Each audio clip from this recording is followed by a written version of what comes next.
Welcome to the Deep Dive. And before we even get started today, do us a huge favor. Hit that like button. Yeah, please do. And be sure to subscribe to the show so you never miss out on these intense, long-form explorations. Because we have a massive undertaking ahead of us today. We really do. We are going to be conducting a comprehensive, deeply analytical review of a highly provocative new knee book. It's been making serious waves lately. Huge waves. It's titled Fantasy to Fortitude, A Woman's Guide to Overcoming Emotionalism and Embracing Reality. And that is by Conrad, Riker, copyright 2025. Right at the top, we want to let you know that if you want to read the full, unabridged text for yourself, Which we highly recommend, by the way. absolutely, for a work this dense, you really should. You should check out Amazon Kindle and Google Play Books to buy the book. Buy the book, for sure. And you should also definitely follow the author at Conrad Riker at Substack, just to keep up with his ongoing essays and articles. Now, let's talk about why we are doing this specific book today. Look, if you've ever looked at the modern corporate world Or the family court system. the family courts or the dating market, and you thought to yourself, the rules of the game have been fundamentally altered here. Well, today's deep dive is exactly what you've been waiting for. This one is for you. It really is. This deep dive has been requested by and entirely tailored for you, the listener who resonates with the men's rights activist community and the red-pilled manosphere. You guys have been asking us for this. You've asked us for an ultra-long, incisive, and fascinating exploration into the history of our modern institutions. Specifically, you want to understand how they operated before they were purportedly captured by feminist and Marxist ideologies. And we promise you, this deep dive is going to deliver exactly that. We are going to trace the author's historical timeline, unpack his biological arguments, and thoroughly examine his ultimate roadmap to reclaiming reality. But this is a big... But before we get into the actual material, we have to set the ground rules. Yes, the disclaimer. Very important. This is crucial. The text we are analyzing today contains highly politically charged content. I mean, it touches on issues of gender, society, and ideology that are fiercely debated.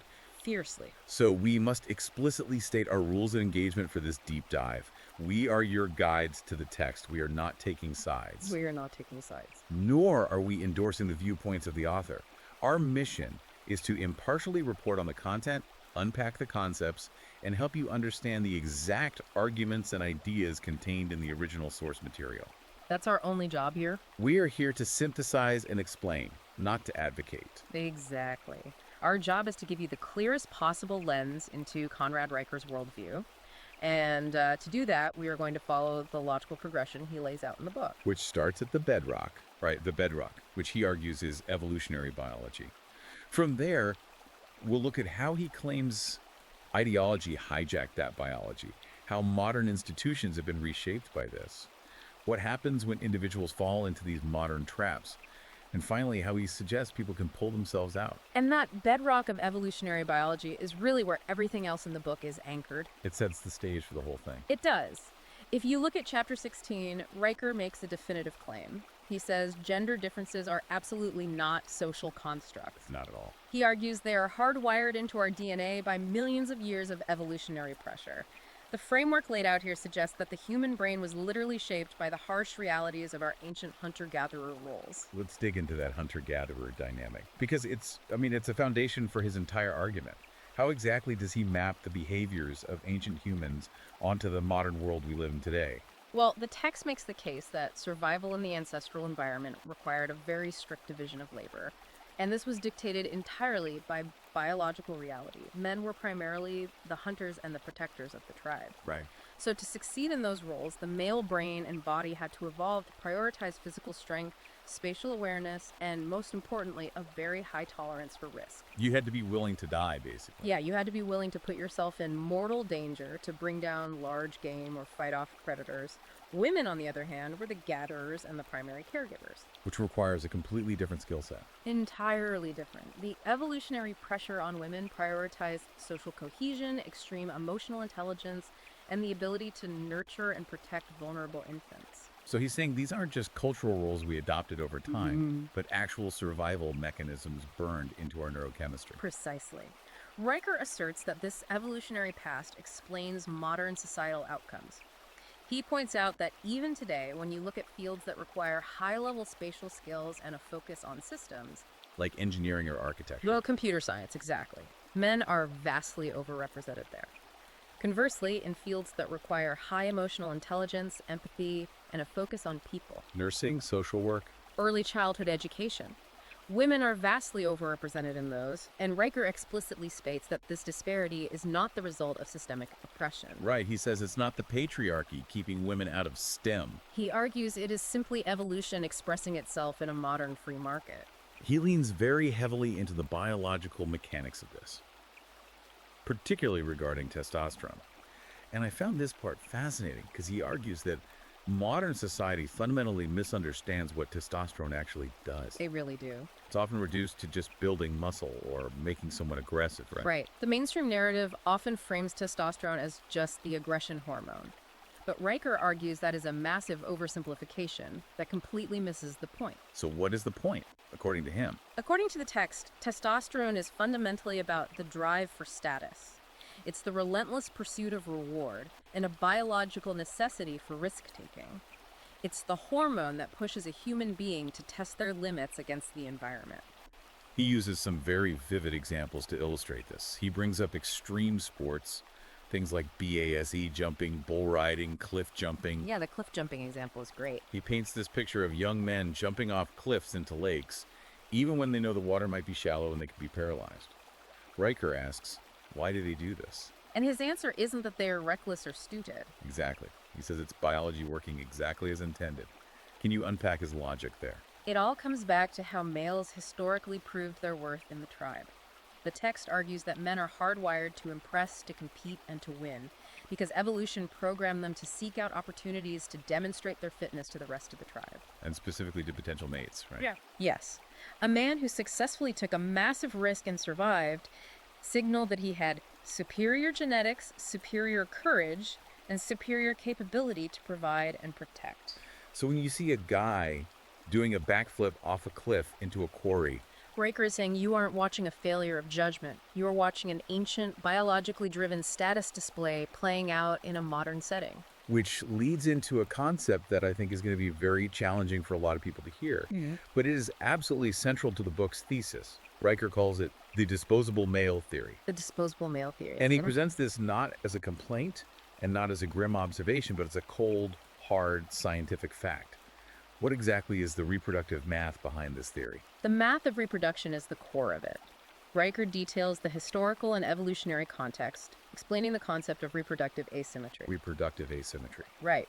Think about a primitive hunter-gatherer society. If a tribe loses half of its women to a harsh winter or a predator attack, that tribe's ability to reproduce and survive into the next generation is crippled. Because women are the bottleneck. They are strictly limited by the biological demands of a 9-month pregnancy, childbirth, and years of nursing.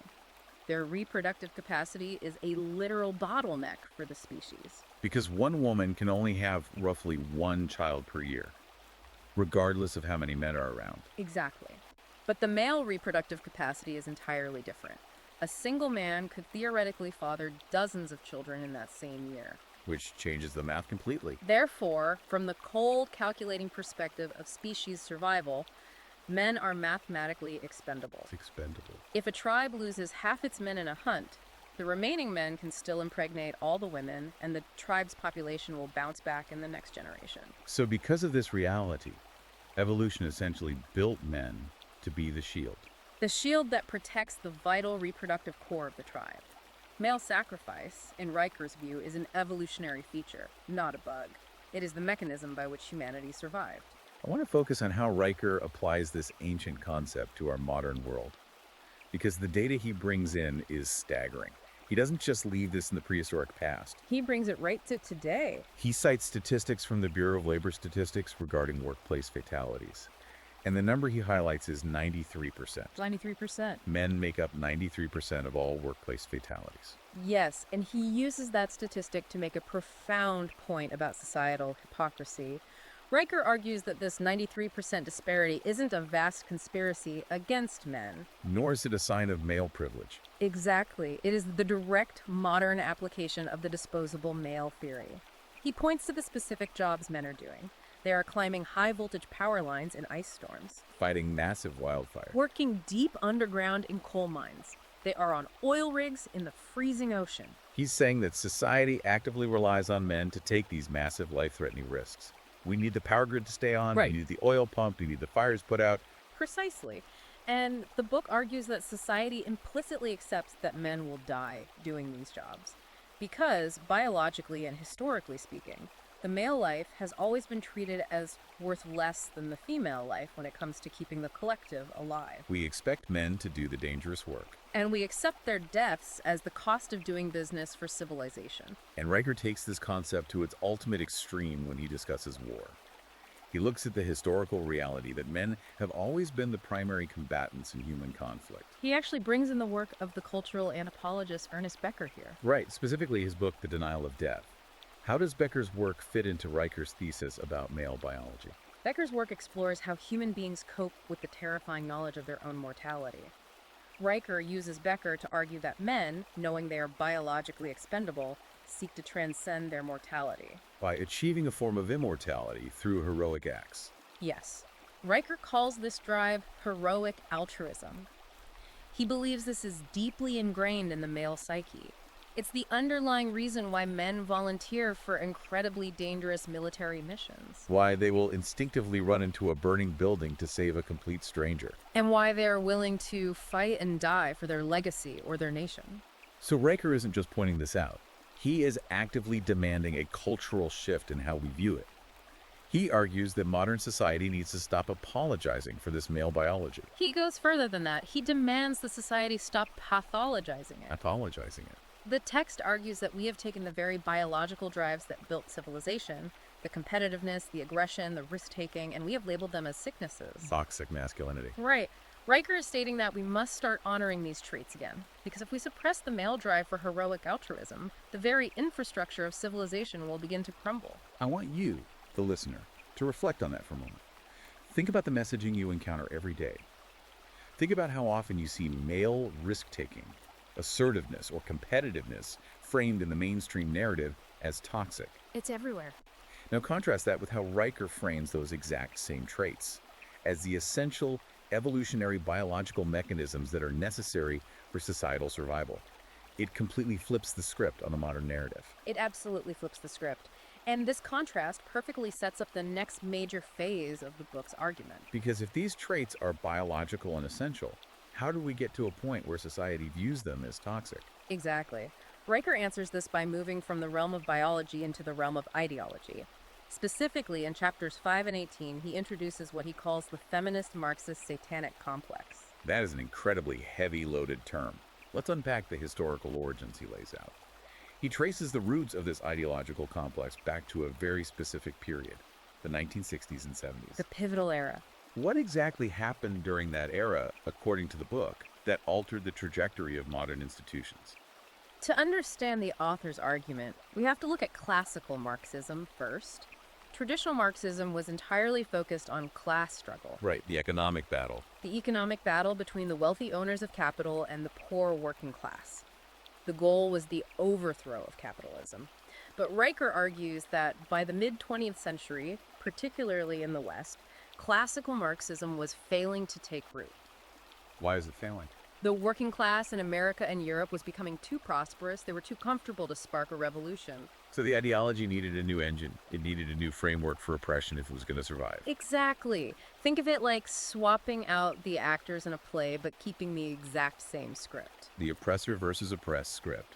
Riker argues that in the 1960s and 70s, the ideological architects of the far left merged Marxist theory with second-wave feminism. They replaced the economic struggle between the rich and poor with a gender struggle between men and women. The new narrative. The new narrative became that men are the wealthy, hoarding power in the form of the patriarchy, and women are the impoverished working class, stripped of their agency and oppressed. The book cites some very specific radical feminists from this era to illustrate how this shift was engineered. He points to figures like Shulamith Firestone and Andrea Dworkin. What were they specifically advocating for that fits into this complex? Riker uses Firestone and Dworkin as key examples of thinkers who explicitly push the narrative that all men are inherent oppressors simply by existing. Just by being born male. And all women are perpetual victims. They sought to dismantle traditional family structures, viewing the nuclear family as a capitalist patriarchal prison. The text also specifically highlights Simone de Beauvoir, the French existentialist, and her famous quote from her book, The Second Sex. One is not born, but rather becomes a woman. Why is that specific quote so central to his argument? What does it represent in Riker's timeline? Riker argues that de Beauvoir's quote was the foundational, explosive moment where the concept of gender was severed from biology. Severed from biology. By claiming that womanhood is something one becomes, she reframed gender entirely as a patriarchal social construct, rather than a hardwired biological reality. This, according to the book, is the moment the ideology went to war with the evolutionary biology we discussed earlier. If gender is just a social construct, then differences in outcomes aren't due to evolution, they're due to systemic oppression. And the mechanism by which this ideology maintains its power is something Riker spends a lot of time analyzing. He claims it doesn't operate through logical debate or empirical evidence. Not at all. Instead, he argues it relies on intense psychological manipulation. How does he describe this process working on a societal level? The book claims that this complex uses emotional appeals to bypass critical thinking entirely. It weaponizes guilt, shame, and empathy. By constantly framing men as the historic and current oppressors. And women as the innocent victims. The ideology creates an us versus them narrative that appeals directly to human emotion rather than reason. Riker argues this is a deliberate, highly effective tactic to create a new moral hierarchy. A hierarchy where victimhood is the ultimate currency. Women are placed at the top as the ultimate victims, and men are placed at the bottom, burdened with original sin. The author states that this psychological framing ultimately fosters and justifies the culture of male disposability we talked about earlier. It creates the justification for it. To illustrate just how far this psychological framing has gone and the sheer absurdity it can reach when isolated in academic echo chambers, Riker provides a very specific case study. The Harvard study. He points to a 2018 report published by Harvard University's Gender Studies Department. And this report literally blamed toxic masculinity for climate change. Let that sink in. It is a striking example. Riker uses it to show the logical conclusion of this ideology. The author points out that according to this academic perspective, the problem isn't just industrial policy or carbon emissions. The problem is the very essence of traditional masculinity.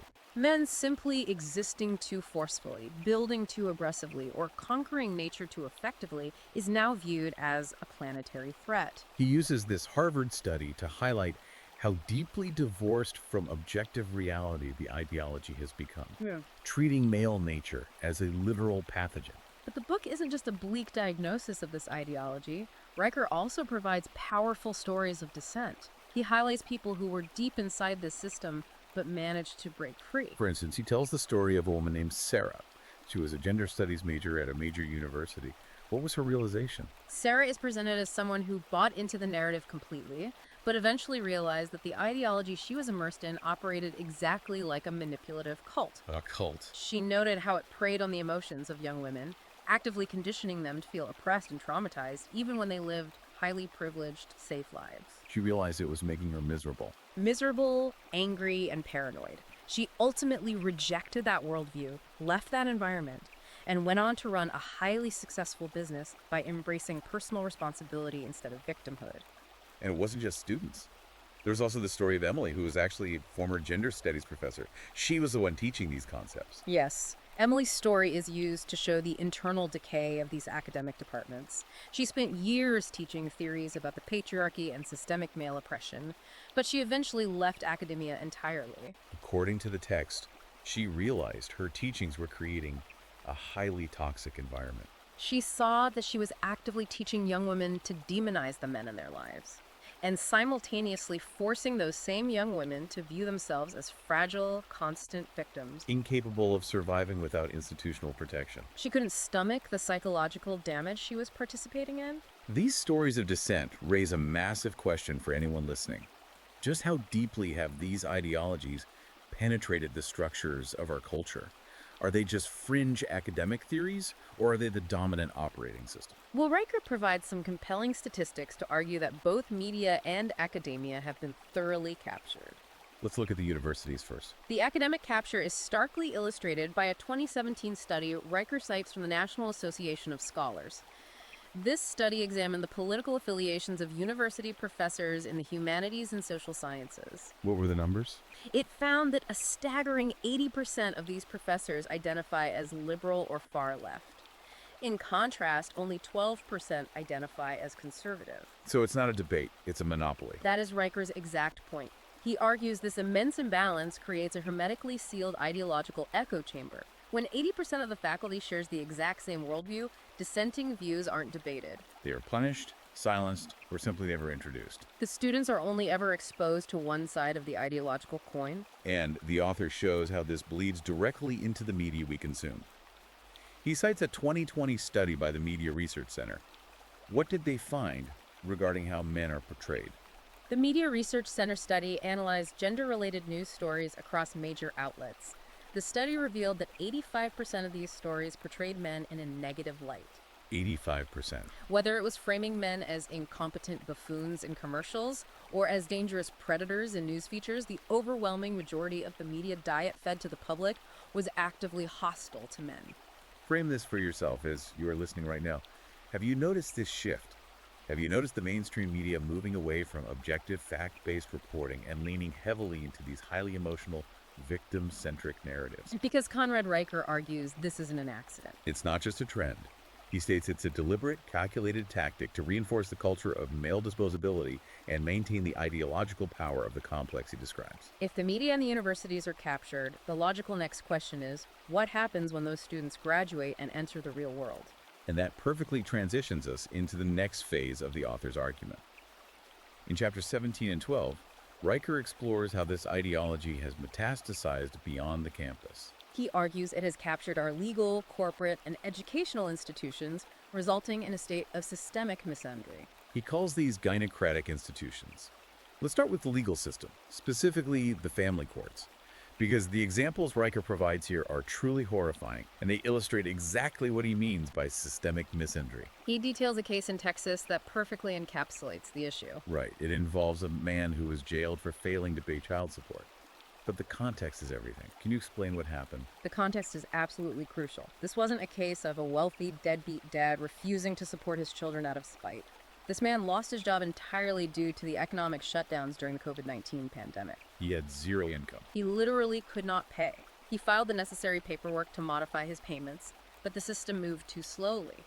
The family court treated him not as a citizen who had fallen on hard times, but as a criminal who was withholding funds. He was arrested and jailed. Riker uses this to illustrate that in family court, men are viewed primarily as utility objects, walking ATMs. When the ATM stops dispensing cash, even for reasons beyond the man's control, the system violently punishes him. And the physical danger men face in the legal system is highlighted by another case he brings up from the UK. This involved a domestic dispute where a man was physically attacked by an abusive female partner. Yes, the man in this case was being actively assaulted by his female partner. In an attempt to protect himself, he defended himself physically, resulting in a minor struggle. When the police arrived, they didn't assess the situation objectively. Despite the man having defensive wounds and the woman being the clear primary aggressor, the police arrested the man. The woman faced no charges whatsoever. Riker uses this to argue that the modern legal system presumes men are guilty, violent, and culpable until proven innocent. While presuming women are innocent, fragile victims regardless of their actions. How did the legal system get this biased? Riker points to something specific, a policy framework that has been adopted globally. He calls it the Duluth model. A Duluth model. I think we need to spend some time on this because it's the invisible architecture behind these arrests. What is the Duluth model? The Duluth model was developed in the 1980s by feminist activists in Duluth, Minnesota. It is a highly influential framework used by law enforcement and domestic violence intervention programs across the Western world. What's the core tenet of it? The core tenet is rooted in the ideology we discussed earlier. It operates on the fundamental assumption that domestic violence is an expression of patriarchal control. Therefore, the model structurally assumes that in almost any domestic dispute, the man is the primary aggressor using violence to maintain power over the woman. So the bias isn't just a bad judge or a biased cop. The bias is written into the literal training manual. Exactly.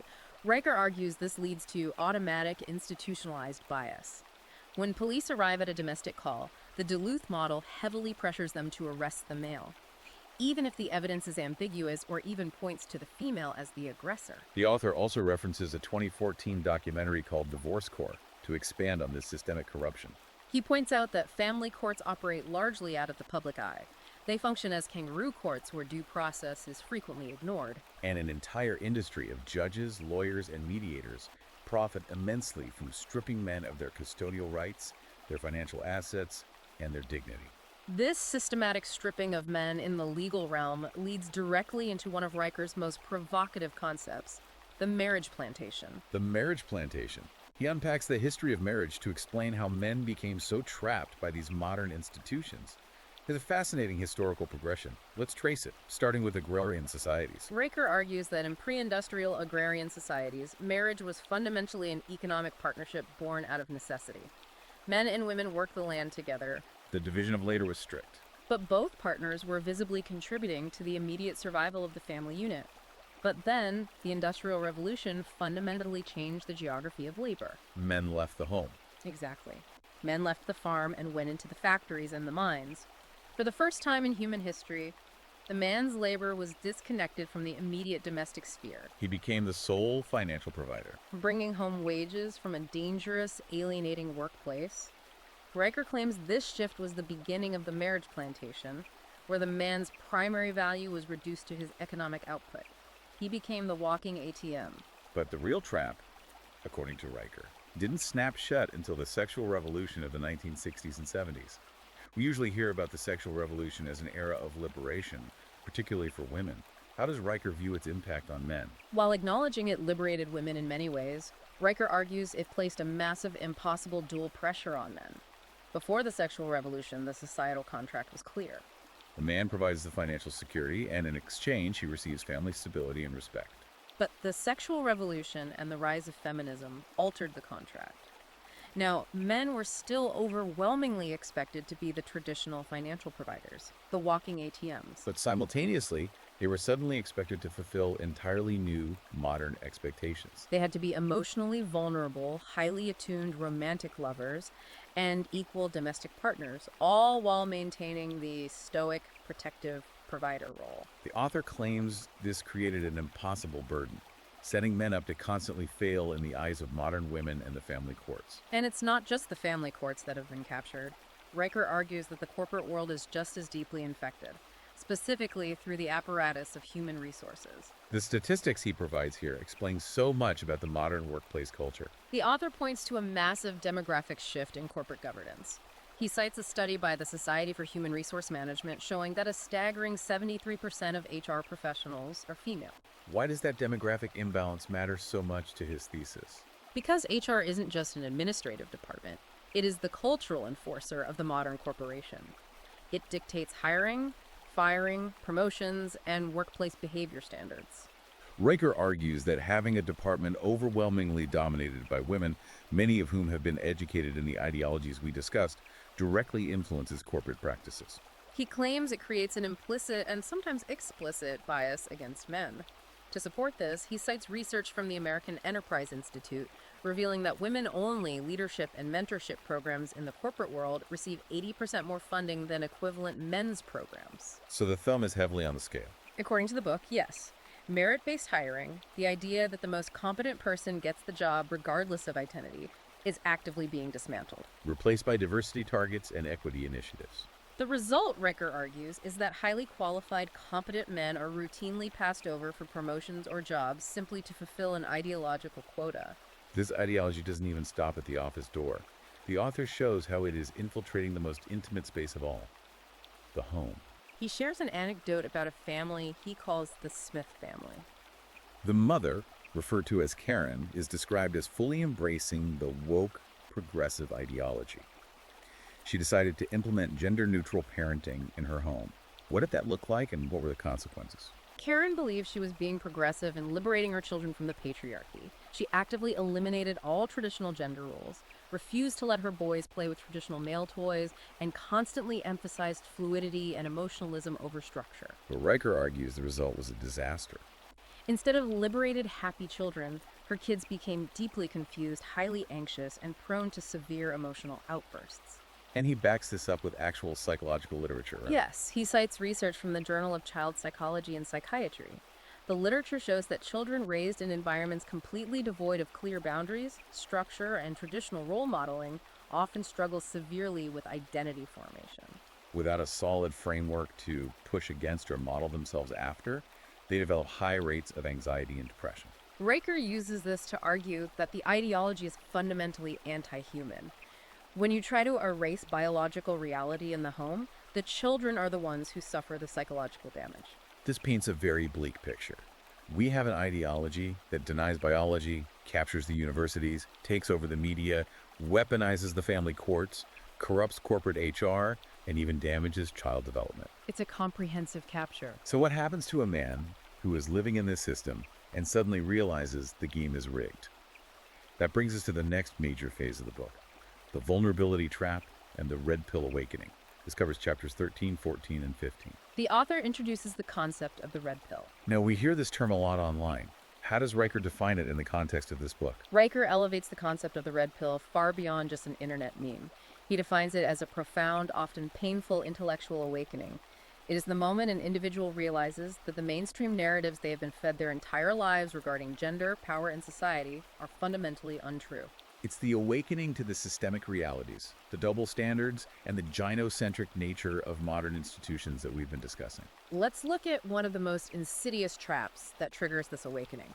Riker calls it the vulnerability trap, and it is a perfect example of what he terms the misandrist double bind. He tells the story of John, a high-level corporate executive.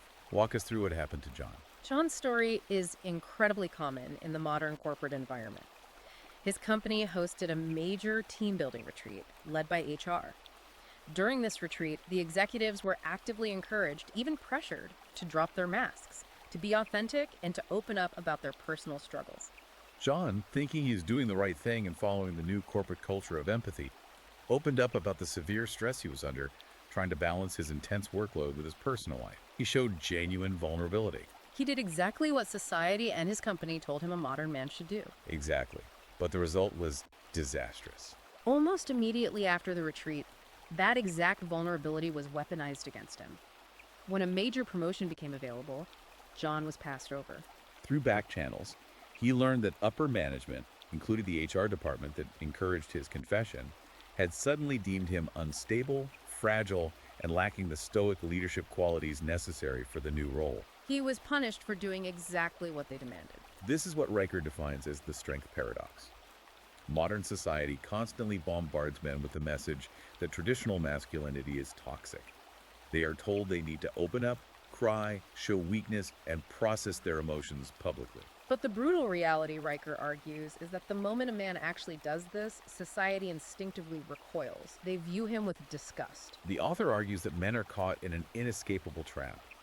They're aggressively demanded to be vulnerable by the ideology, but they are brutally judged and discarded by human biological nature when they fail to display traditional masculine stoicism and competence. Another massive catalyst for this red pill awakening is seeing through the statistical manipulation that props up the ideology. And there is no bigger statistical weapon than the gender wage gap. Riker shares the story of Chris, a 38-year-old journalist. Chris was someone who considered himself an ally, but he decided to use his research skills and intellectual honesty to investigate the highly publicized claim that women make 77 cents for every dollar a man makes. What did Chris find when he actually dug into the data? Chris discovered what economists have known for decades. The raw statistic of 77 cents to a dollar is profoundly misleading. It is an aggregate number used to provoke political outrage, but it completely ignores the underlying variables that determine compensation. Chris dug into a comprehensive study by the American Association of University Women, the AAUW. What did that study reveal when the variables were controlled? When you account for actual career choices, the gap vanishes. Men overwhelmingly choose higher paying, often much more physically dangerous fields, like the STEM careers and the manual labor jobs we discussed earlier. Women overwhelmingly choose lower paying fields that offer more flexibility, like teaching or administrative work. Furthermore, when you control for the sheer number of hours worked, willingness to work weekends, willingness to relocate for a job, and overall risk tolerance, the AAUW study found that the wage gap narrows to almost nothing. In some urban demographics, Young women actually out-earn young men. So if the data is this clear, why does the 77-cent myth persist? The author argues that the mainstream media and ideological institutions purposefully ignore these factors. They keep the myth of systemic patriarchal wage discrimination alive simply to justify their own power and to push policies like aggressive affirmative action and diversity quotas. Which, as Riker claims, only serve to further marginalize competent men. The education system is another massive arena where this awakening happens. Look at the story of Alex, a 32-year-old teacher. According to the book, Alex was a staunch, believing feminist when he entered the profession. But then he started actually working in the public school system. What broke his ideological conditioning? Reality broke his conditioning. Alex saw with his own eyes that the system was actively failing boys. He saw young boys consistently falling behind academically, being diagnosed with ADHD at massive rates simply for acting like energetic boys, and dropping out. He saw how male teachers were being marginalized and pushed aside by an overwhelming female administration. Most importantly, he saw a curriculum that was entirely focused on female empowerment, celebrating female achievements while completely ignoring male success or male-centric learning styles, which often require more physical activity and competition. The statistics Riker provides here to back up Alex's observations are startling. He notes data from the National Center for Education Statistics regarding higher education. Yes, the data shows that men now make up only 40% of college enrollments. Women are the overwhelming majority on college campuses today. The author argues the stark, catastrophic decline in male education is not an accident. It is the direct, intended result of decades of woke educational policies that prioritize gender equity for women over merit, while actively pathologizing the natural behaviors and educational needs of boys. Alex's critical thinking led him to reject the feminist narrative he had been taught because it directly contradicted the reality he was witnessing every single day in his classroom. I want to stop here and ask you, the listener, a direct question based on Alex's story. Where in your own life are you experiencing this exact kind of cognitive dissonance? Where's the mainstream narrative that you're being fed on television, on social media, or by your HR department, completely and utterly contradicting what you were seeing with your own two eyes? Maybe it's in your workplace, maybe it's in the modern dating market, or maybe it's what you see happening in your kids' schools. Riker's entire point is that this friction, this dissonance between the official story and objective reality, is the exact feeling of waking up. And that awakening brings us to the final and perhaps most crucial part of the book, because once you wake up, once you take the red pill and see the traps, what do you actually do? How do you live in this world? That leads us to the final segment of the author's argument, the journey to fortitude and reclaiming reality. In chapter 24 and the epilogue, Riker pivots from diagnosing the immense problems to offering a concrete roadmap for how both men and women can fight back against the fantasy trap. He starts this roadmap by taking direct aim at one of the most culturally protected archetypes of our time, the myth of the strong, independent woman. He tells the story of another Sarah, a 35-year-old marketing executive. She is the poster child for the modern feminist success story. But Riker reveals the dark side of that success. What happened to Sarah? Sarah is described as someone who bought into the feminist fantasy hook, line, and sinker. Throughout her 20s and early 30s, she aggressively prioritized climbing the corporate ladder.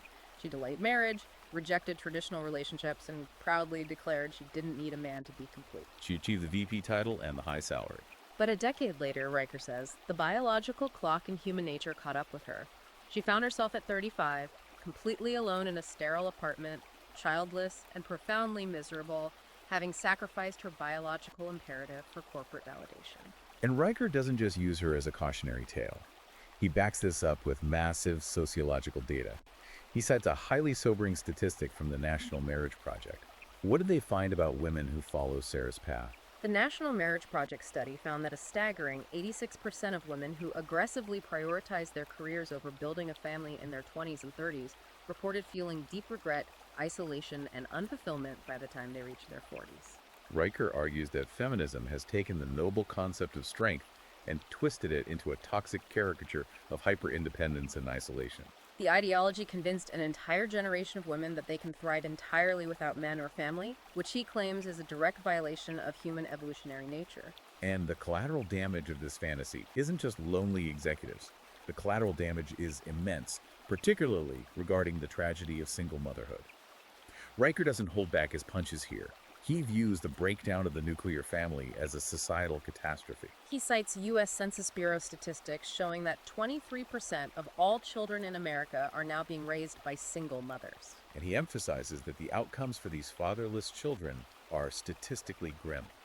The author points to decades of sociological data showing that children raised in single-mother homes without a father present are significantly more likely to drop out of high school. Engage in violent criminal activity, end up in the prison system, and live in generational poverty. He argues forcefully that the feminist narrative of hyperindependence has failed both the women who end up alone and the children who end up fatherless. Riker insists that raising children in a statal, traditional, two-parent home is not just an outdated lifestyle choice.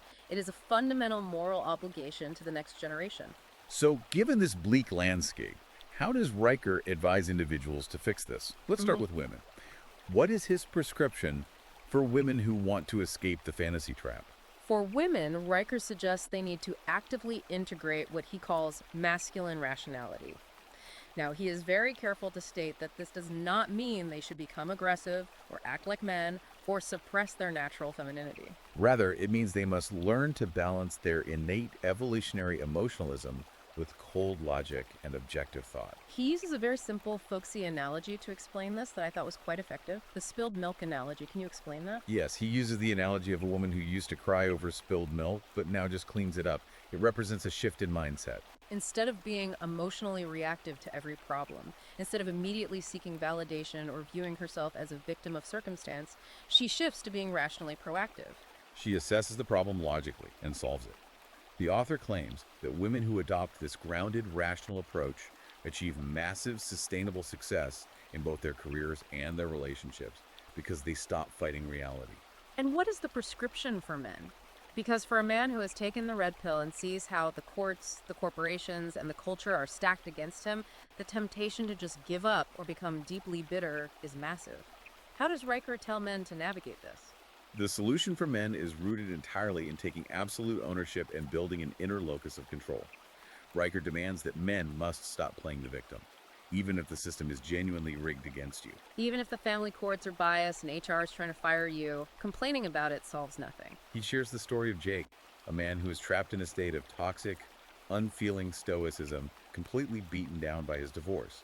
But Jake didn't succumb to despair. He actively started reading books on psychology, philosophy, and biology to educate himself. He broke free by understanding the mechanics of his own mind and the system he was fighting. He took action. And Riker gives another example, Mark. Right, Mark was a man who was exhausted by societal expectations and the hostility of modern culture.